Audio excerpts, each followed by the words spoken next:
in the National Assembly, the Azimio coalition had 172 seats.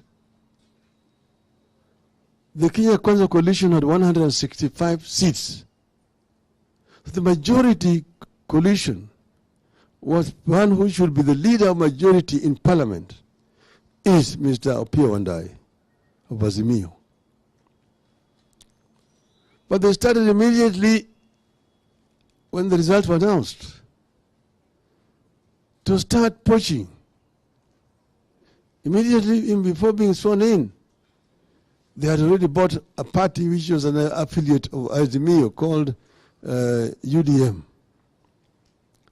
Then the other one called PA.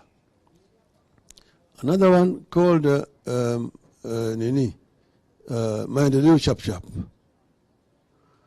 Crossed the floor to join the other side, making therefore Kenya Kwanza now have a majority. And that's how they managed to win the speaker elections. And they now imposed their person as a speaker of the National Assembly. Those, if the judiciary was right, those elections should have been nullified. Because those people who had moved, they were elected in Azimio, should not have been allowed to participate in the elections. Because they had defected. And under our laws, if you move from a party that sponsored you to elections, you are required to resign or lose your seat and go for a by-election. That has not happened. So now Kenya Kwanza is enjoying artificial majority in parliament. Then they went on again to now raid the other parties. You've seen members of ODM going to State House announcing that they are going to work with this Kenya Kwanza government. You are elected on an ODM ticket. If you want to work with Kenya Kwanza, resign, go back for a by-election and be re-elected and come back. Then they raided now our other new party, Jubilee. Several members of Jubilee announced that they are now going to work with Kenya Kwanza.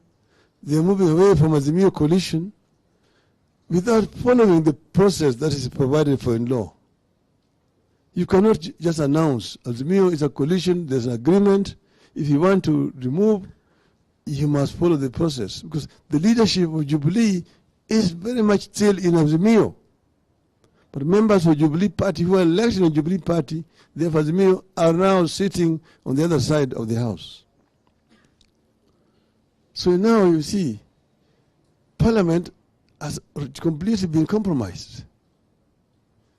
They are enjoying an artificial majority in Parliament. And now they can pass all the laws that they want. Bills are published, they're taken to the State House, members are called there, and they're told you must pass this bill as it is. When it comes to the House, there's even no debate. The Speaker normally should move a procedural motion to reduce the time that is allowed to members. In the old days when we were in that parliament, you could speak for the whole day on a bill. There was no time limitation. And continue again the following day. Only when the time was closing near is when either you call the mover to reply or you reduce the time. But you cannot reduce the time below 15 minutes. Usually it used to be 20 minutes. Now they say you have only 5 minutes to speak on a bill. What can you say in 5 minutes on a bill? And when you start speaking, after 3 minutes, the first light is flashing. After 5 minutes, the red light. They've removed the speaker from you.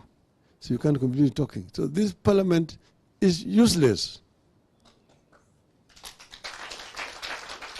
It's just a rubber stamp. And you have a speaker who is once a speaker is elected, First, if he was a member or a leader of a political party, he must resign